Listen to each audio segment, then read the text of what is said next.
வயலோ வயலோ வயலோ செழிக்க வாழ்வு தந்தானே, வயலோ வாழ்வு தந்தானே. அட பொன்னா விளையோ பூமிக்கு நல்ல விவரம் தந்தானே, உழவனின் உறவா வந்தானே.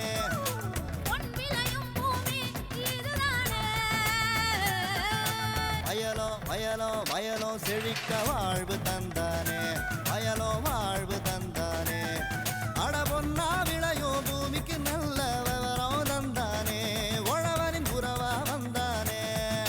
தந்தன தந்தன தன தந்தானே, மண்ணளம் பொங்கிட துணை வந்தானே. தந்தன தந்தன தன தந்தானே, மண்ணளம் பொங்கிட துணை வந்தானே. வேளாண் பெருமக்களுக்கு அன்பு வணக்கம்.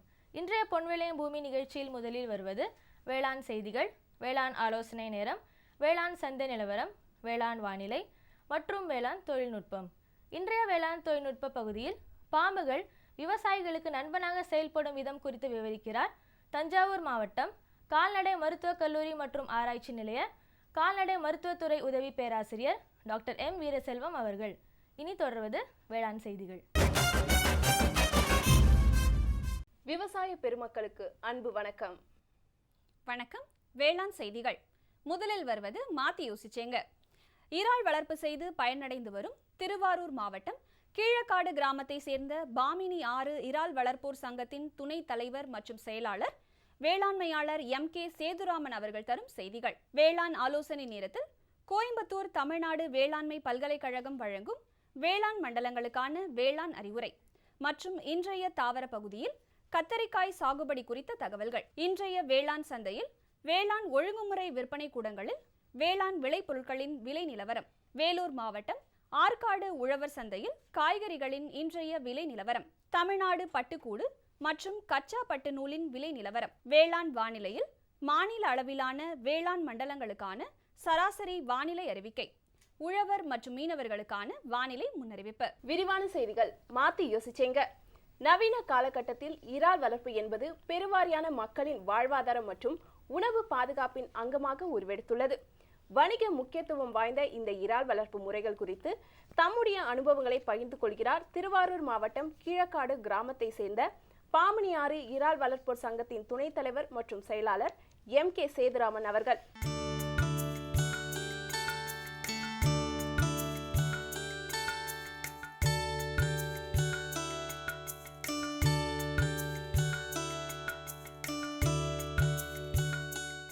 திலப்பியா மீன் கூட உள்ளர விட்டு வளர்த்துக்கலாம் அப்படின்னு சொல்கிறாங்க. ஏன்னா அது குளத்தை சுத்தப்படுத்தும். அதுமாரி பாலக்கண்டை மில்க் ஃபிஷ் இதுவும் கூட கொஞ்சம் விடலாம். அதனால அது தீவனத்தை எடுக்கிறது இல்லை. அது எல்லாமே குளத்தை இந்த இறாலோட வேஸ்ட் இருக்கு பார்த்தீங்களா, அதனால இறாலுக்கு பாதிப்பு கிடையாது. ஆக்சிஜன் கொஞ்சம் கூட பண்ணணும். ஏன்னா அதுவும் நான் இந்த இப்போ நீங்கள் பார்க்குற ஏரேட்டர் வந்து இந்த ஏரேட்டர் வந்து இந்த இறாலுக்குள்ள ஆக்சிஜன் பிராணவாயுவுக்கு மட்டுக்காக பண்ணுறதில்ல, இந்த தீவன பகுதியை வந்து சுத்தப்படுத்தணும். ஒவ்வொரு வேளைக்கு போட்ட பிறகு அதோட ஃபீக்கல் மேட்டர் வேஸ்டேஜை வந்து சுத்தப்படுத்தி மத்திய பகுதிக்கு போகும். அதனால ஏரேட்டரோட கான்செப்ட் வந்து ஆக்சிஜனுக்கு மட்டும் இல்லை, குளத்தை சுத்தப்படுத்துறதுக்கும் பண்றப்ப வந்து இப்போ அடுத்த ஒரு உயிரினம் வளர்க்குறப்ப, ஏன்னா இறால் வந்து இன்னும் சொல்ல போனீங்கன்னா குளத்துக்குள்ள வந்து ஒரு 40% ஆக்சிஜன் தான் எடுக்குது. பாக்கி எல்லாமே இதில் சிறிய சிறிய உயிரினங்கள், மண், இது எல்லாத்துக்கும் தேவை போக தான் எடுக்கும். அப்போ இதில் நீங்கள் இன்னொரு ஸ்பீஷீஸை கொண்டாந்து வளர்க்க போகிறப்ப கொஞ்சம் ஆக்சிஜனை டெவலப் பண்ணணும், கூட்டணும். ஏரேட்டரோட கூட்டுறதுனால நல்லதுன்னா, ஆனால் கொஞ்சம் ஒரு சிறிய அளவில் தான் விட முடியும் இறால் குளத்தில். பெரிய அளவில் மிக்சடாக பண்ண முடியாது. பண்ணுறதுல வந்து சிரமங்கள் இருக்காது. இதில் உங்களை பாதிக்கிற அளவுக்கு ஏதாவது ஒரு சூழ்நிலை உருவாச்சுங்களா? வந்துச்சு. நோய்கள் வந்திருக்கு. வெண்புள்ளி நோயின்னு வந்து பாதிக்கப்பட்டிருக்கு. அப்போ பாதிக்கப்பட்டப்போ பொருளாதார பாதிப்புகள் வந்தால் கூட அதுலேயும் நம்ம வந்து இல்லாமல் அதுலேருந்து பாதிக்காத அளவுக்கு நம்ம குஞ்சுகளை வந்து பரிச்சாத்த முறையில் நல்ல தேர்வு செஞ்சு இங்கே ஒற்றுமையாக, இதில் வந்து சொல்லப்போனால் ஒரே ஒரு வார்த்தை எல்லா இடத்துலையும் சொல்கிறதா, ஒன்றுபட்டால் உண்டு வாழ்வு, நம்மில் ஒற்றுமை இல்லையே அனைவருக்கும் தாழ்வு. ஏன்னா இந்த தொழில் தனிப்பட்ட மனிதனோட தொழில் கிடையாது, இது ஒரு கூட்டமைப்போட தொழில். இதில் நன்மை வந்தால் எல்லாருக்கும் குறைச்சலாக தான் போகும், பட் தீமை வந்தால் ரொம்ப சீக்கிரம் எல்லாருக்கும் போயிடும். அந்த தீமை வராமல் போகணும்னா நம்ம எல்லாத்தையுமே சரியான முறையில் பண்ணால் மட்டும் போகலாம். பாதிப்பு வந்திருக்கு. இப்போ இந்தியாவில் கொஞ்சம் வெண்புள்ளி நோய் வந்திருக்கு. அதே ஒயிட் ஃபீக்கல்னு அந்த வெள்ளை கழிவு நோய் ஒன்று பெரிய அளவில் எங்களோட பொருளாதாரத்தை வளர்ச்சியின்மையை உண்டாக்கி சர்வைவல் ரேட், குஞ்சுகளோட இருப்பு ஆரம்பத்தில் வச்ச இருப்பு எண்ணிக்கைகள் வந்து கடைசியில் பார்த்தா ரொம்ப குறைஞ்சி போய் 1 கிலோ இறால் வந்து ஹார்வெஸ்ட் பண்ணுறப்ப 1.5 கிலோ 1000 கிராம் பிடிக்கிறப்ப 1500 கிராம் தீவனம் போயிருந்தா பெரிய அளவில் நம்மளை பாதிக்காது. ஆனால் இந்த குஞ்சுகளோட எண்ணிக்கை குறைஞ்சா இந்த தீவனத்தோட அளவு கூடிரும், கன்வர்ஷன் ரேஷியோ கூடிரும். ஏன்னா இருப்பு செஞ்ச குஞ்சுங்க குறைஞ்சிரும். அப்போ வந்து பொருளாதாரம் வந்து அதை உற்பத்தி செலவு கூடிரும். விற்பனை விலைக்கும் உற்பத்தி செலவுக்கும் பார்த்தீங்கன்னாக்கா பெரிய வித்தியாசம் இல்லாமல் போகிறப்ப லாபம் ரொம்ப குறைஞ்சிடறப்ப விவசாயிக்கு சிரமம். இப்போ நம்ம உட்கார்ந்துருக்கிற பகுதி இருக்குதுங்க, இந்த உங்களுடைய இன்வெஸ்ட்மெண்ட் அந்த இறால் குஞ்சு மட்டும் 70,000 ரூபாய்க்கு வாங்கி போட்டிருப்பீங்க.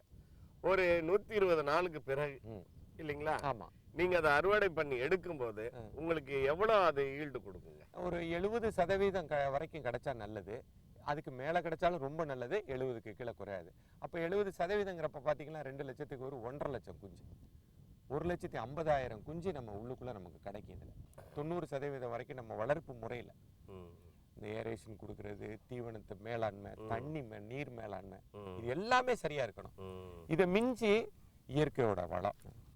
இதுல இனவிருத்தின்னு ஒண்ணு இல்லைங்களா? இல்ல, பண்ணவே முடியாது. இனவிருத்தி ஆகாது. இதுல இனவிருத்தி ஆகாது. ஏன்னா அதுலயும் ஆண் பெண் எது இருந்தாலுமே இது வந்து அந்த பொட்டன்ஷியல் இதுகிட்ட கிடையாது. ஆனா இனவிருத்தி பண்ணக்கூடிய சக்தி உண்டு. இதே இறாலை வந்து 40 கிராம் வளர்த்து நம்ம ஹேச்சரியில கொண்டு போய் அதுக்கு பிறகு இனவிருத்தி பண்ணக்கூடிய அளவுக்கு சில காரியங்கள்லாம் பண்ணா இனவிருத்தி பண்ண குளத்துக்குள்ள நிச்சயமா இனவிருத்தி ஆகாது, வாய்ப்பே இல்லை. ஒரு 25 ஆண்டு காலம் கொஞ்சம் கடுமையான உழைப்பு. கிட்டத்தட்ட நீங்க அப்பெல்லாம் இந்த பாண்டுக்கு வரும்போது ஒத்தையடி பாதையில நடந்து வந்ததா சொல்லி இருக்கீங்க. ஆமா, ஒத்தையடி பாதை கருவேலங்காட்டுக்குள்ள தான் நடந்து வந்தோம். இன்னைக்கு எங்களோட சங்கத்தோட விவசாயிகளோட ஒற்றுப்பட்ட கூட்டு முறையில எல்லாரும் நாங்க இந்த பணங்கள் எல்லாம் வந்து வசூலிச்சு இவங்ககிட்ட ஒவ்வொரு கிராப் முடிஞ்ச உடனே 1 கிலோவுக்கு 2 ரூபாய் 3 ரூபாய் 5 ரூபாய் வரைக்கும் கூட வாங்கி தான் இன்னைக்கு 47-48 ஃபர்லாங் இன்னைக்கு ஒரு 15 கிலோமீட்டர் ரோடு வந்து அப்ரோச் இன்னைக்கு இந்த மெட்டல் ரோடு டெவலப் பண்ணியிருக்கோம். இப்போதான் பவர் கொண்டாந்துருக்கோம், எலக்ட்ரிசிட்டி கொண்டாந்துருக்கோம். இப்போ இது இன்னும் மற்ற மாநிலங்களை போட்டி போடக்கூடிய அளவுக்கு இந்த துறை வளரணும்னு சொன்னா நீங்க உங்களுடைய என்னவாக இருக்கும்? யார்கிட்ட என்ன எதிர்பார்க்குறீங்க கொஞ்சம் சொல்லுங்க. நிச்சயமா நீங்க இந்த துறையில வந்து போட்டி போடணும் அப்படின்னாக்க அரசாங்கத்துக்கு இது வந்து மிகப்பெரிய அயல்நாட்டு அந்நிய செலாவணி ஈட்டி கொடுக்குறப்ப கவர்மெண்ட் வந்து அரசாங்கம் ஒன்று செய்யலாம். இன்னைக்கு நெல் சாகுபடிக்கு எத்தனையோ விதமான சப்சிடி கிடைக்கிறது மாதிரி இது சப்சிடி வந்து அப்படி வேண்டாம். நமக்கு இதுக்கு நிறைய இடுபொருள் நம்ம பண்றது எல்லாமே வந்து அயல்நாட்டிலேருந்து நிறைய இறக்குமதி செய்கிறோம். இந்த இறக்குமதி செய்யறதுக்குள்ள டியூட்டி இருக்கு பார்த்தீங்களா, இதுக்கெல்லாம் எக்ஸம்ஷன் கொடுக்கலாம். அரசாங்கம் கொடுத்தா நிச்சயமா விலைவாசி எங்களுக்கு இந்த தீவன விலை வந்து இன்னைக்கு வந்து 80 ரூபாய் கிட்ட இருக்கு. ஒரு நாளைக்கு எத்தனை முறை போடுறீங்க? ஒரு முறைக்கு இப்போ நம்ம இருப்பு செஞ்ச கணக்குக்கு பார்த்தீங்கன்னாக்கா ஒரு நாளைக்கு வந்து இப்போ ஒரு நாளைக்கு ஒரு 80 கிலோ தீவனம் ஒரு நாளைக்கு இப்போ போயிட்டு ஒரு முறைக்கு 20 கிலோ தீவனம் போட்டுக்கிட்டு இருக்கோம். இதுக்கு பயிர் பாதுகாப்பு திட்டம் மாதிரி ஏதாவது ஒரு இறால் பாதுகாப்பு திட்டம்னு சொல்லிட்டு இன்சூரன்ஸ் ஸ்கீம் ஏதாவது இருக்குதுங்க? இல்ல, இன்சூரன்ஸ் ஸ்கீம் வந்துச்சு, அது சரியான நடைமுறைக்கு இன்னும் வரல. என்எஃப்டிபிலேருந்து வந்துச்சு, இது என்எஃப்டிபிலேருந்து அவங்க கேட்குற இன்சூரன்ஸ் ப்ரீமியம் எங்களால் கட்ட முடியல. அதுக்கு கவர்மெண்ட் வந்து இப்போ சப்சிடி அந்த ப்ரீமியத்துக்கு சப்சிடி கொடுக்குறோன்னு சொல்லியிருக்காங்க. இன்னும் அது நடைமுறைக்கு வரல, வரும் அநேகமாக. இந்த இறால் வளர்த்து முடிகிற வரைக்கும் மினிஸ்ட்ரி ஆஃப் அக்ரிகல்ச்சரில் இருக்கோம் நாங்கள். இந்த இறால் வளர்த்து முடிச்சு ஐஸ் பண்ணி போன பிறகு மினிஸ்ட்ரி ஆஃப் காமர்ஸ் இண்டஸ்ட்ரிக்கு போயிடுறோம். அப்போ விவசாயியாக இருக்கிறப்பவும் பெரிய அளவில் நாங்கள் சௌரியத்தை அடைஞ்சிடறோம்னு சொல்ல முடியாது. காமர்ஸ் இண்டஸ்ட்ரிக்கு போகிறப்ப எங்களுக்கு சௌரியங்கள், பட் ஏற்றுமதியாளர்களோட உதவி வந்து நாங்கள் நிச்சயமாக மறுக்க முடியாத உண்மை. அது அவங்க வந்து எவ்வளோ ஒரு கஷ்டமான சூழ்நிலையிலையும் இதை ஐஸ் கொடுத்து எங்கள்கிட்ட எடுத்துகிட்டு போகிறதுனால தான் நாங்கள் இன்னைக்கு சௌரியமாக இருக்கோம். நீங்கள் இன்னும் மேலும் வளர்ந்து இந்த சத்தான பொருட்களை நம்ம நாட்டு மக்களுக்கும் கொடுத்து வெளிநாடுகளுக்கு ஏற்றுமதி பண்ணக்கூடிய அளவுக்கு இன்னும் வளர்ச்சி அடையணும், விரிவடையணும் சொல்லிட்டு வாழ்த்து தெரிவித்துக்களு. இவ்வளோ நேரம் நல்ல செய்திகளை சொன்ன உங்களை பொதிகை தொலைக்காட்சி சார்பில் உங்களுக்கு நெஞ்சார்ந்த நன்றியை தெரிவித்துக்கொண்டு விடைபெறுகிறோம். நன்றி, வணக்கம். எங்கள் சங்கங்கள் சார்பாகவும் அகில இந்திய விவசாயிகள் சங்கம் சார்பாகவும் தமிழ்நாடு விவசாயிகள் சங்கம் சார்பாகவும் பொதிகை தொலைக்காட்சிக்கு என்னுடைய மனமார்ந்த நன்றியை தெரிவித்துக்கொண்டு இந்த தொழிலுக்கு உங்கள் மூலியமாக எங்களுக்கு அரசாங்கத்து மூலியமாக சில காரியங்கள் நடக்க வேண்டும் என கேட்டுக்கொண்டு வாய்ப்புக்கு நன்றி கூறி விடைபெறுகிறேன். மேலும் விவரங்கள் பெற வேளாண்மையாளர் சேதுராமன் அவர்களை 098655692 88 என்ற கைபேசி எண்ணில் தொடர்பு கொள்ளலாம். இனி தொடர்வது வேளாண் ஆலோசனை நேரம். இன்றைய வேளாண் ஆலோசனை நேரத்தில் கோயம்புத்தூர் தமிழ்நாடு வேளாண்மை பல்கலைக்கழகம் வழங்கும் வேளாண் மண்டலங்களுக்கான வேளாண் அறிவுரை. இந்திய வானிலைத்துறை மற்றும் தமிழ்நாடு வேளாண்மை பல்கலைக்கழகம் வேளாண் காலநிலை ஆராய்ச்சி மையம் கோயம்புத்தூர் இணைந்து வழங்கும் வேளாண் மண்டலங்களுக்கான வேளாண் அறிவிக்கை. மேற்கு மண்டல விவசாயிகளுக்கான வேளாண் அறிவுரை. வரும் நாட்களில் மிதமான மழை எதிர்பார்க்கப்படுவதால் தென்னை மரங்களை சுற்றியும் உள்நோக்கிய வட்டப்பாத்தி அமைத்து நீரை சேகரிக்கவும். தற்போதைய வானிலை மஞ்சளில் இலைப்புள்ளி நோய்க்கு சாதகமாக இருப்பதனால் 1 லிட்டர் தண்ணீருக்கு கார்பன்டைசம் 1 கிராம் அல்லது மேன்கோசெப் 2 கிராம் என்ற அளவில் கலந்து தெளிக்கவும். வரும் நாட்களில் மழை எதிர்பார்க்கப்படுவதால் இரவை குளிர்கால கம்போடியா பருத்தி ரகத்திலிருந்து பஞ்சுகள் எடுப்பதை தள்ளி வைக்கவும். வரும் நாட்களில் மழையுடன் சேர்ந்து காற்றின் வேகமும் அதிகரிக்க வாய்ப்புள்ளதால் 5 மாதங்களுக்கு மேலுள்ள வாழை மரங்களுக்கு முட்டு கொடுக்கவும். காவிரி டெல்டா மண்டல விவசாயிகளுக்கான வேளாண் அறிவுரை. சம்பா தாளடி நெற்பயிரில் ஊட்டச்சத்து பற்றாக்குறை தென்பட்டால் அதனை நிவர்த்தி செய்ய ஏக்கருக்கு 22 கிலோ யூரியா, ஜிப்சம் 18 கிலோ மற்றும் வேப்பம் புண்ணாக்கு 4 கிலோ என்ற அளவில் கலந்து இரவு முழுவதும் வைத்து பின்னர் 10 கிலோ மியூரேட் ஆஃப் பொட்டாஷ் கலந்து வயலில் இடவும். சம்பா நெற்பயிரில் குலை நோய் தாக்குதல் பரவலாக தென்படுகிறது. இதனை கட்டுப்படுத்த ஒரு ஏக்கருக்கு கார்பன்டெசம் 200 கிராம் அல்லது ட்ரைசைக்ளோசோல் 200 கிராம் என்ற அளவில் 200 லிட்டர் தண்ணீரில் கலந்து கைத்தளிப்பான் மூலம் தெளிக்கவும். தெற்கு மண்டலம் ஒன்றிற்கு உட்பட்ட மாவட்ட விவசாயிகளுக்கான வேளாண் அறிவுரை. தற்போதைய வானிலையில் பருத்தியில் வேரழுகல், இலை தத்துப்பூச்சி மற்றும் தண்டுக்கூன் வண்டு தாக்குதல் காணப்படுகிறது.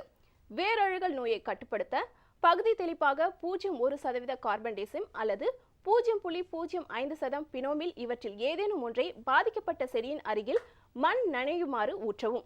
தண்டுக்கூன் வண்டின் தாக்குதலை கட்டுப்படுத்த 1 ஹெக்டருக்கு கார்பரில் 50 WP 25 கிலோ அல்லது கார்போபியூரான் 3G 33.3 கிலோவை அளிக்கவும். இலை தத்துப்பூச்சியை கட்டுப்படுத்த 1 ஹெக்டருக்கு இமிடாக்ளோபிரிட் 200 SL 100 மில்லி அல்லது டைமித்தியேட் 30% EC 660 மில்லி என்ற அளவில் தெளிக்கவும். தெற்கு மண்டலம் 2ற்கு உட்பட்ட மாவட்ட விவசாயிகளுக்கான வேளாண் அறிவுரை. மழை காலங்களில் தங்களது கால்நடைகளில் கோமாரி நோய் தாக்குதல் ஏற்படும். மேலும் சப்பை நோய், தொண்டை அடைப்பான் நோய், குடற்புழுக்கள் மற்றும் உருண்டை புழுக்கள் தாக்குதல் காணப்படும். இதன் காரணமாக மாடுகள் கன்றுகளில் கழிச்சல், வயிற்றுப்போக்கு ஏற்படும்.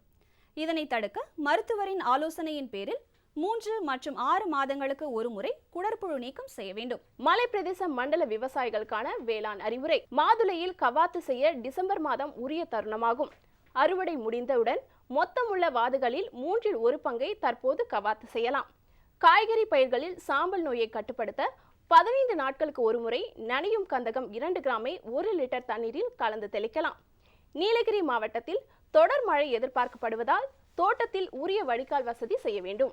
வடமேற்கு மண்டல விவசாயிகளுக்கான வேளாண் அறிவுரை. நாமக்கல் மாவட்டத்தில் வடபகுதியில் குறிப்பாக சேலத்தை ஒட்டிய இடங்களிலும் மலைப்பகுதிகளிலும் மழை இருக்க வாய்ப்புள்ளது. கோழிகளுக்கான தீவனம் நனைந்து விடாமலும் காற்றின் வேகத்தில் விரயமாகிவிடாமலும் பக்கவாட்டில் படுதாவை கட்டிய வாக்கில் உயர் பண்ணைகளை பராமரிப்பது அவசியமாகும். தற்பொழுது சின்ன வெங்காயம் சாகுபடியில் அழுகல் நோய் தென்பட வாய்ப்புள்ளது. பாதிக்கப்பட்ட செடிகளை நீக்கம் செய்து மீதமுள்ள செடிகளுக்கு 2 கிராம் ட்ரைகோடெர்மா விரிடி மற்றும் 2 கிராம் சூடோமோனாஸ் ஃப்ளூரசன்ஸ் என்ற கலவையினை 1 லிட்டர் நீரில் கரைத்து செடிகளுக்கு தெளிக்குமாறு அறிவுறுத்தப்படுகிறது. வடகிழக்கு மண்டல விவசாயிகளுக்கான வேளாண் அறிவுரை. கால்நடைகளை மேய்ச்சலுக்கு அனுப்ப வேண்டாம். அடர்ந்த தீவனங்களை மழையிலிருந்து பாதுகாப்பதன் மூலம் நஞ்சு பொருட்கள் உருவாவதை தவிர்க்க முடியும். வரும் நாட்களில் மழையுடன் சேர்ந்து காற்றின் வேகமும் அதிகரிக்க வாய்ப்புள்ளதால் 5 மாதங்களுக்கு மேலுள்ள வாழை மரங்களுக்கு முட்டு கொடுக்கவும். அதிக மழை பெறும் மண்டல விவசாயிகளுக்கான வேளாண் அறிவுரை.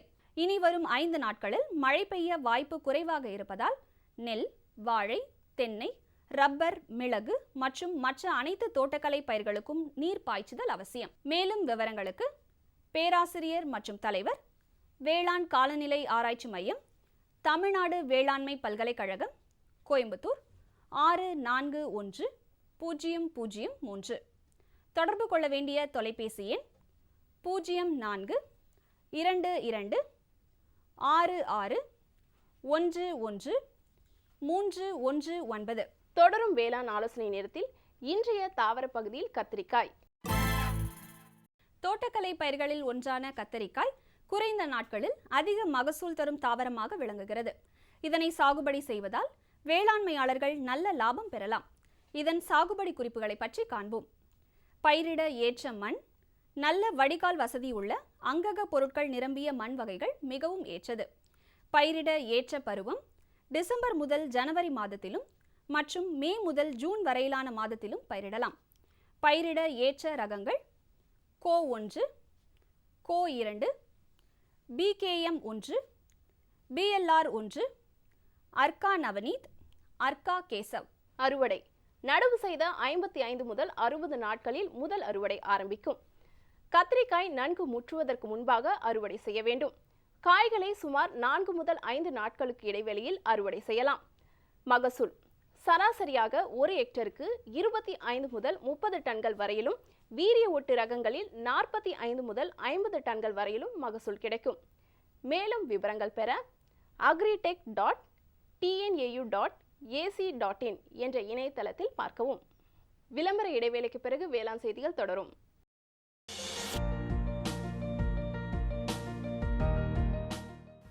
வேம்பு கலந்த யூரியா. சிறந்த உற்பத்திக்காக வேம்பு கலந்த யூரியா நம் நாட்டிலேயே 70 லட்சம் டன்னாக அதிகரிக்க 6 ஆலைகள் சீரமைக்கப்படுகின்றன. FCIL-இன் கோரக்பூர், சித்ரி, தல்ச்சர் மற்றும் ராமகுண்டம் ஆலைகள், HFCL-இன் பரௌனி மற்றும் BVFCL-இன் நாமருல் போர்ட் ஆகியன. பழம் நழுவி பாலில் விழுந்தது போல இப்பொழுது நம் நாட்டிலேயே வேம்பு கலந்த யூரியா உற்பத்தி செய்யப்படும். இதனால் விவசாயிகளுக்கு நன்மையே விளையும். 10% வரை தானிய உற்பத்தி அதிகரிக்கும். மண்ணில் 10 to 15% நைட்ரஜன் திறன் அதிகரிக்கும். சிறந்த உற்பத்திக்கு வேம்பு கலந்த யூரியா.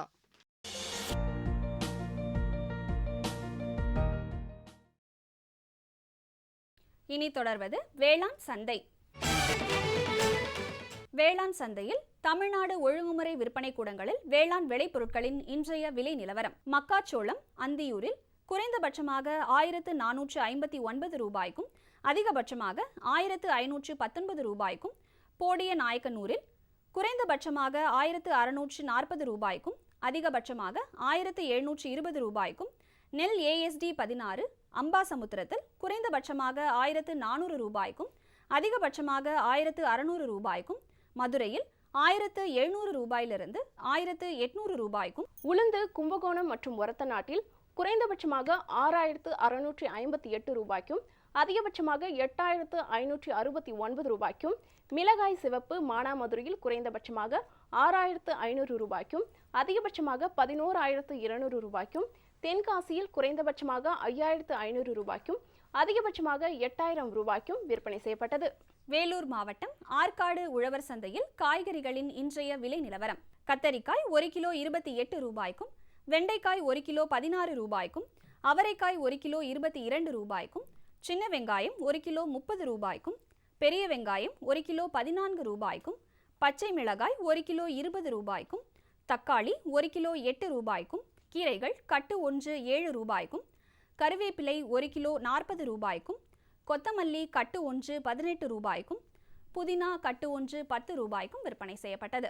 தமிழ்நாடு பட்டுக்கூடு விற்பனையில் முன்னணி நகரங்களில் இன்றைய விலை நிலவரம். தர்மபுரியில் வெண்பட்டுக்கூடு அதிகபட்சமாக 1 கிலோவிற்கு 369 ரூபாய்க்கும் குறைந்தபட்சமாக 185 ரூபாய்க்கும் சராசரியாக 323 ரூபாய்க்கும், ஓசூரில் மஞ்சள் பட்டுக்கூடு அதிகபட்சம் குறைந்தபட்சம் மற்றும் சராசரியாக 220 ரூபாய்க்கும் விற்பனை செய்யப்பட்டது. காஞ்சிபுரம் அண்ணா பட்டு பரிமாற்றகத்தில் பல்முனை கச்சாப்பட்டின் விலை 1 கிலோவிற்கு அதிகபட்சமாக 2950 ரூபாய்க்கும் குறைந்தபட்சமாக 2770 ரூபாய்க்கும் சராசரியாக 2867 ரூபாய்க்கும் விற்பனை செய்யப்பட்டது. மாநிலத்தில் சராசரி வானிலை முன்னறிவிப்பு.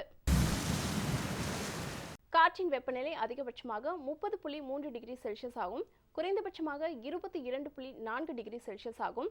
காற்றின் ஒப்பு ஈரப்பதம் 55.5% ஆகும். காற்றின் வேகம் மணிக்கு 2.9 கிலோமீட்டர் ஆகும். மண்ணின் ஈரப்பதம் 15 சென்டிமீட்டர் ஆழத்தில் 23.7% ஆகும். மண்ணின் வெப்பநிலை 15 சென்டிமீட்டர் ஆழத்தில் 24.5 டிகிரி செல்சியஸ் ஆகும். மழை அளவு 1.8 மில்லிமீட்டர் ஆகும். சூரிய கதிர்வீச்சு 390.3 கலோரி பெர் சென்டிமீட்டர் ஸ்கொயர் ஆகும். வளிமண்டல அழுத்தம் 945.7 ஹெக்டா பாஸ்கல் அளவாகவும் இலையின் ஈரப்பதம் மணிக்கு 1.6 இருந்தது. வானிலை முன்னறிவிப்பு. உழவர்களுக்கான வானிலை முன்னறிவிப்பு. தமிழகம் மற்றும் புதுச்சேரியின் ஒரு சில இடங்களில் மழையோ அல்லது இடியுடன் கூடிய மழையோ பெய்யக்கூடும். மீனவர்களுக்கான வானிலை முன்னறிவிப்பு. தமிழகம் மற்றும் புதுச்சேரியின் கடலோர பகுதிகளில் எச்சரிக்கை எதுவுமில்லை. இத்துடன் இன்றைய வேளாண் செய்திகள் நிறைவடைகிறது. வணக்கம். வணக்கம். இதை கேளு. என்கிட்ட என்ன சொல்ல போறீங்க? போய் அவகிட்டே சொல்லுங்க. யார்கிட்ட? அதான் உங்க மொபைல் ஃபோன். காலையில சாயங்காலம் ராத்திரி பகலுன்னு ஒட்டிட்டு இருக்கீங்க. கேட்டா விவசாய கால் சென்டர்ட பேசிட்டு இருக்குன்னு சொல்றீங்க. ஓ, இதுதான் விஷயமா? ஆமா, என்னாச்சு? இப்பெல்லாம் பேசுறது இல்லையா? இப்பெல்லாம் பேச்சு சீக்கிரமா முடிஞ்சிருது. அப்படியா? ஆமா, இப்ப அதிக லைன்கள் மற்றும் சிறப்பு தொழில்நுட்பம் மூலமா வேளாண் நிபுணர்கிட்ட சீக்கிரமா பேச முடியுது. எப்போது லைன் பிஸியா இருந்தா நம்ம பிரச்சனையை போன்ல ரெக்கார்ட் பண்ணலாம். அங்க அந்த போனும் வந்துடும். நம்ம பிரச்சனைக்கு தீர்வு மெசேஜ் மூலமாவும் வந்துடும். இதோ பாரு, வந்துருச்சு. ஆஹா, இனிமேல் காத்துட்டு இருக்க வேண்டிய அவசியமே இல்லையே.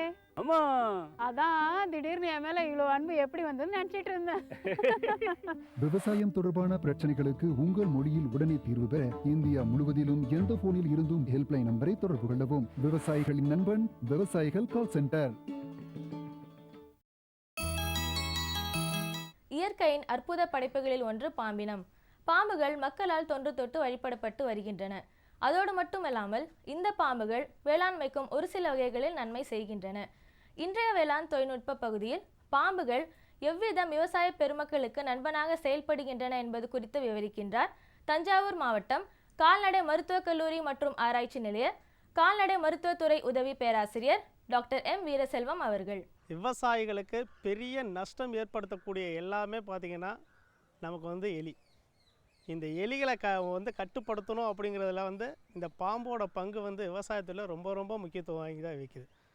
பொதுவாக பார்த்திங்கன்னா நம்ம ஏதோ ஒரு பாம்பை எங்கேயோ ஒரு தெருவுலையோ இல்லை வீட்டு பக்கத்துலேயோ அல்லது ஒரு தோட்டத்துலேயோ அல்லது ஒரு நெல் வயலில் பார்த்துட்டா பக்கத்தில் உள்ள எல்லாரையும் ஊரே கூப்பிட்டு அதை உடனே கம்பை எடுத்துகிட்டு அதை அடித்து அதை தூக்கி காலி பண்ணி எரியறமே ஒழிஞ்சியா அதனால் உள்ள பயன்கள் என்ன அப்படிங்கிறத நம்ம அத்தனை பேருமே மறந்துடுறோம். இன்றைக்கி பொதுவாக பார்த்திங்கன்னா விவசாயத்தில் ஒரு ஏக்கர் பயிர் சாகுபடி பண்ணும்போது நெல் சாகுபடியில் ஒரு ஏக்கருக்கு 2500 கிலோலேருந்து 2700 கிலோ உங்களுக்கு நெல் கிடைக்குதுன்னா இந்த எலிகளுடைய தொல்லையினால் மட்டுமே குறைஞ்சபட்சம் 20-30%. அதாவது பார்த்திங்கன்னா ஒரு 400லேருந்து 600 கிலோ நெல் அது அறுவடைக்கு முன்னாடியே அழிஞ்சு போகிறதுக்கு முக்கிய காரணமாக இருக்கிறது எலிகள் தான். இந்த எலிகளை கட்டுப்படுத்த வேண்டியது ரொம்ப ரொம்ப முக்கியம். பொதுவாக இன்றைய தமிழ்நாடை பொறுத்தளவுக்கு நிறையா மெத்தடில் எலிகளை கண்ட்ரோல் பண்ணுறோம். அப்படிங்கிற மெத்தடில் என்ன பண்ணுவாங்கன்னா ராத்திரி நேரத்தில் ஒரு டயர் எடுத்துக்கிட்டு அதில் நெருப்பை கொளுத்திக்கிட்டு நேராக போய் அங்கேருந்து கரையான் கடிக்குதா எலி கடிக்குதான்னு பார்த்து ஒன்று ஒன்றா அடிச்சுக்கிட்டு இருந்தாங்க. அப்புறம் அவங்க தொழில்நுட்பங்கள் வளர கொஞ்சம் கொஞ்சமாக யோசிக்கும் போது சில நேரங்களில் பார்த்திங்கன்னா பானையை எடுத்து பானைக்குள்ளே பார்த்திங்கன்னா உள்ள தண்ணியை நிறுத்தி ஒரு பாதி பானையை மூழ்கிற வச்சுருவாங்க. அது தண்ணியில் பார்த்திங்கன்னா அந்த சோள பொரியோ இல்லை நெல்லையோ அரித்து அது மேலே உள்ளே போட்டுட்டு மணக்கிற மாதிரி கொஞ்சம் ஊறின பிறகு அந்த மணக்க ஆரம்பிக்கும். அந்த மணக்க ஆரம்பித்து பார்த்திங்கன்னா எலிகள் நெல் நமக்காக இருக்குன்னு நினச்சி அந்த பானைக்குள்ளே குதிக்கும் போது அப்படியே உள்ளே போய் மாட்டிக்கிறோம். இந்த மாதிரி கொஞ்சம் கொஞ்சம் செய்ய ஆரம்பித்தாங்க. அடுத்து பார்த்திங்கன்னா அவங்களுக்கு பப்பாளி காயை புதிர்ந்த ஒரு பப்பாளி காயை நறுக்கி தூக்கி போடுவாங்க அங்கங்கே. அதை கடிக்கும்போது அதில் உள்ள பப்பாளி பழச்சாறு உள்ளே போகும்போது அது வாயில் பிசுன்னு ஒட்டிக்கிட்டு கூட சில நேரத்தில் எலிகள் இறந்து போய். இந்த மாதிரி நிறையா தொழில்நுட்பங்கள் வர செஞ்சாங்க. ஆனால் 100% இந்த எலிகளை கட்டுப்படுத்த முடியல. இன்றைக்கும் விவசாயத்துறையில் அதுக்கான ஆராய்ச்சிகள் நிறையா செஞ்சுக்கிட்டே இருக்கிறாங்க. இருந்தாலும் நம்ம அந்த எலியை கட்டுப்படுத்துறதுல முக்கியத்துவமாக இருக்கக்கூடியது நம்மளுடைய இயற்கை வளங்களாக நமக்கு அமைஞ்சிருக்கக்கூடிய பாம்புகள். நாகப்பாம்பு நமக்கு எல்லாருக்குமே தெரியும். நாகப்பாம்பு எப்படி இருக்கும், எந்த மாதிரியான கலர் அப்படிங்கிறது. அது இல்லாமல் பார்த்திங்கன்னா கட்டுவிரியனும் இருக்கிறதுல அதிகபட்சமான பாயசம் உள்ள பாம்பு. கண்ணாடி விரியன், சுருட்டை விரியன், இந்த 4 வகையான பாம்பு தான் நம்ம தமிழ்நாட்டில் இருக்கக்கூடிய காமனான நச்சுத்தன்மை வாய்ந்த பாம்புகள். இந்த விஷப்பாம்புகளுக்கும் விஷம் இல்லாத பாம்புகளுக்கு வித்தியாசம் பார்த்திங்கன்னா ரொம்ப ஈஸியாக கண்டுபிடிக்கலாங்க. நம்ம பார்க்கும்போது அந்த பாம்பை நீங்கள் அடிச்சிட்டாலும் சரி, அடிக்கிறதுக்கு முன்னாடி தூரத்துலேருந்து பார்க்கும் பொழுது அந்த பாம்போட கண்ணு தான் ரொம்ப ரொம்ப முக்கியமானது. அந்த கண் விழியில் நமக்கு இருக்கக்கூடிய கண் விழியை பாருங்கள், உள்ள கருவிழி ரவுண்டாக அப்படியே இருக்கும். ஆனால் அதே பார்த்திங்கன்னா ஒரு விஷம் உள்ள பாம்புக்கு பூனைக்கு இருக்கிற மாதிரி சின்ன கோடாக தான் இருக்கும். அந்த மாதிரி சின்ன கோடாக உள்ள பாம்புகள் அத்தனையுமே விஷம் உள்ள பாம்புகளுக்கு இருக்கும். அப்படியே அந்த கண்ணுக்கு கீழே பார்த்திங்கன்னா சின்ன குழியை வரும். அந்த குழி என்னென்னா எங்கெல்லாம் அந்த நம்ம வெப்பநிலையில் இருக்கக்கூடிய அந்த விலங்கினங்கள் இருக்கோ அதை பிடிக்கிறதுக்காக உணரக்கூடிய சென்சேஷன் அந்த குழியில் தான் இருக்குது. அந்த குழி அதிகமாக பார்த்திங்கன்னா விஷமுள்ள பாம்புக்கு இருக்கும். அதே மாதிரி பார்த்தீங்கன்னா பாம்போட தலைங்க தூரத்துலேருந்து பார்க்கும்போதே கண்டுபிடிச்சிடலாம். பொதுவாக இருக்கக்கூடியதில் விஷமுள்ள பாம்புனா அந்த தலையில் முக்கோணமாக அப்படியே வந்திருக்கும். இதே விஷம் அல்லாத பாம்பு பார்த்திங்கன்னா அப்படியே ஒரு வட்டமாக வந்து அப்படியே நீளமாக ஒடியாந்துருக்கும். அந்த மாதிரி வட்டமாக இருந்து ஒடிந்ததான் அது விஷம் இல்லாத பாம்பு. அப்படியே ஒரு மாதிரி முக்கோணமாக வந்து அதுக்கப்புறம் நீங்கள் நின்று வந்ததுன்னா அதெல்லாம் விஷமுள்ள பாம்பு. அது தலையை பார்க்கும்போதே கண்டுபிடிச்சிடலாம். அது இல்லாமல் பார்த்தீங்கன்னா பொதுவாக அதனுடைய கலர் எல்லா விவசாயிகளும் அடித்து பிடிச்சாதான் கண்ணு விழியோ அதில் இருக்க பள்ளமோ அல்லது இதே பார்க்க முடியும். ஆனால் சாதாரண ஒரு பார்க்கும்பொழுது அது கலரை வச்சு நம்ம ஈஸியாக கண்டுபிடிச்சிடலாம். பொதுவாக நம்ம விஷம் உள்ள பாம்புகள் எல்லாமே ஒரு அட்ராக்டாக டார்க்காக இருக்கும். பொதுவாக பார்த்திங்கன்னா இப்போ கட்டு விரியன் எடுத்திங்கன்னா கருப்பு கலரில் இருக்கும், அது மேலே வெள்ளை கலர் கோடு இருக்கும். அதே மாதிரி பார்த்திங்கன்னா சில நேரங்களில் சில பாம்புகள் இருக்குது, அதெல்லாம் பார்த்திங்கன்னா கலராக இருக்கும், அப்படியே கலர். ஆனால் விஷம் இல்லாத பாம்புகள் பார்த்திங்கன்னா சும்மா நம்ம பாறை கலரில் தான் இருக்கும். அப்படியே செம்மண் கலர்லேயோ பாறை கலர்லேயோ ரொம்ப அளவுக்கு அப்படியே டார்க்காக அடிக்கிற அளவு கலர்ஃபுல்லாக இல்லாமல் இருக்கும். இந்த கலரை நீங்கள் பார்த்துக்கிட்டாலே போதும் இது விஷம் இல்லாத பாம்பா இருக்கக்கூடிய பாம்பா அப்படிங்கிறத நம்ம சரியான முறையில் உணர முடியும். பொதுவாக பாம்புகளுக்கு உணவு அப்படின்னு சொல்லும்போது எலி, தவளை, சின்ன சின்ன மூஞ்சுருகள், இதெல்லாம் பார்த்திங்கன்னா எலிகள், சின்ன கோழி, எங்கேயாவது கோழிகள் அல்லது காட்டு பறவைகள் ஏதாவது முட்டையிட்டு தான் அந்த முட்டைகள் இதை தான் வந்து அதை விரும்பி உண்ணு சாப்பிட்டு தன்னுடைய காத்துக்கிறது. அந்த தேடி போகக்கூடிய இடத்துல தான் இருக்குது. வீட்டுக்கு பாம்பு வந்துருச்சு அப்படின்னு சொன்னால் வீட்டில் உள்ள அடை காக்கிற கோழிக்கிட்ட வந்து பாம்பு இருக்குது அப்படின்னு பொதுவாக சொல்லுவீங்க. அந்த கோழி இட்டக்கூடிய முட்டை தான் அந்த பாம்புக்குங்கிறதுனால, பாம்புக்கு உணவுங்கிறதுனால அதை தேடி வருது. அதுதான் காரணம் ஒழிஞ்சியா பாம்பு வந்து கோழியை பிடிச்சி உங்களை கொட்டுறதுக்காக உள்ளே வந்து அடைஞ்சிருக்குன்னு நம்ம எக்காரணத்தை கொண்டு நினைக்க வேண்டாம். அதனால் பாம்புகளை யாரும் அடிக்க வேண்டிய அவசியம் இல்லை. பாம்பை பார்த்த உடனே நம்ம சூன்னு எல்லாரும் கத்தி ஆகும்னு கத்துனா பாம்பு ஓடாதுங்க. ஏன்னா பாம்புக்கு வந்து காதே கிடையாது. பாம்புக்கு நம்ம இடக்கூடிய எந்த சத்தமுமே கேட்காது. அதுக்கு உணரக்கூடிய 2-3 விஷயங்கள் என்னென்னா, அந்த நாக்கை வெளியில் நீட்டி எடுக்கும். அந்த நீட்டி எடுக்கும் பொழுது வெளியில் இருக்கக்கூடிய எந்த ஸ்மெல்லு, அங்கேருந்து ஏதாவது ஸ்மெல்னா அந்த ஸ்மெல்லை, அந்த சுவாசம் எடுத்து அது மூலம் உணரக்கூடிய பக்குவம் அந்த நாக்குக்கு இருக்குது. அந்த நாக்கு மூலம் ஒன்று கண்டுபிடிக்கும். 2வது வந்து ஏற்கனவே சொன்னேன், விஷமுள்ள பாம்புகளுக்கெல்லாம் அந்த குழி இருக்குன்னு. அந்த குழி மூலம் எதுக்கால இருக்கக்கூடிய சின்ன உயிரினங்களோ அல்லது நம்ம மனிதர்களோ அல்லது விலங்குகளோ இருந்தால் அதில் இருக்கக்கூடிய வெப்பநிலையை உணரக்கூடிய தன்மை அதுக்கு இருக்கும். அதை வச்சு அது ஈஸியாக கண்டுபிடிக்கும். 3வது பார்த்திங்கன்னா அப்போ அதிர்வு. நம்ம சாதாரணமாக நடந்து போனாலே பாம்பு தானாகவே பயந்து ஓடிடும். நடக்கும் பொழுது நல்ல அடியாக எடுத்து டக்குன்னு வச்சு நடந்தாலே போதும், பாம்புகள் அதிர்விலே வெளில போகும். ஆனால் நம்ம செய்கிறது என்ன, பாம்பை பார்த்துட்டா சூன்னு தவி நம்ம ஒரு பக்கம் ஓடி போய் அதை அடிக்கிறதுக்கான முயற்சி. வேகமாக நீங்கள் காலை ஓங்கி தட்டுங்க, பாம்பு உங்களை பயந்து அது பாட்டு ஓடி போயிடும். அது நம்மளை கடிக்க வர போகிறது கிடையாது. அப்படியே அது உணவுக்காக தான் வந்திருக்கும். அதனால் ஒவ்வொரு விவசாயிகளும் பாம்புகளை அடிக்காமல் பாம்புகளை பாதுகாங்க. அது நமக்கு வந்து எல்லா அளவுக்கும் ரொம்ப உதவிகரமாக இருக்கும். மேலும் தகவல்கள் பெற டாக்டர் வீரசெல்வம் அவர்களை 09786786404 என்ற கைபேசி எண்ணில் தொடர்பு கொள்ளவும். சுகமாய் பரவும் நறுமணத்தில், சுவை எனும் இன்பத் தோட்டத்தில், வளர்ச்சி எனும் பாதையில், மலர்ந்திருக்கும் புன்னகையில், பசுமையான செடிகளில், பெரிய பெரிய வர்த்தகங்களில், தேனீக்களின் ரீங்காரத்தில், மகிழ்ச்சியின் இன்ப ஒலியில். NHM தோட்டக்கலை இயக்கம்.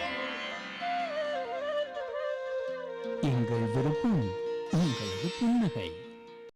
16/12/2016 வெள்ளிக்கிழமை அன்று பொன்விளையும் பூமி நிகழ்ச்சியில் மாத்தி யோசிச்சேங்க பகுதியில் கோழிக்கொண்டை பூ சாகுபடி செய்து வரும் விழுப்புரம் மாவட்டம் குமளம் கிராம வேளாண்மையாளர் எஸ். சரவணன் அவர்கள் தரும் செய்திகள். வேளாண் ஆலோசனை நேரத்தில் நாமக்கல், சேலம், தர்மபுரி, கிருஷ்ணகிரி ஆகிய மாவட்டங்களுக்கான வேளாண் அறிவிக்கை மற்றும் இன்றைய தாவர பகுதியில் கரும்பு சாகுபடி குறித்த தகவல்கள். வேளாண் தொழில்நுட்ப பகுதியில் கோயம்புத்தூர் மாவட்டம் மேட்டுப்பாளையம் வனக்கல்லூரி மற்றும் ஆராய்ச்சி நிலையம் வெளியிட்டுள்ள ரகங்கள் குறித்து மேட்டுப்பாளையம் வனக்கல்லூரி மற்றும் ஆராய்ச்சி நிலைய மர இனப்பெருக்கத்துறை உதவி பேராசிரியர் முனைவர் எஸ். உமேஷ் கண்ணா தரும் தகவல்கள் ஆகியன இடம்பெறும். மீண்டும் நாளைய பொன்விளையும் பூமி நிகழ்ச்சியில் சந்திப்போம். நன்றி, வணக்கம்.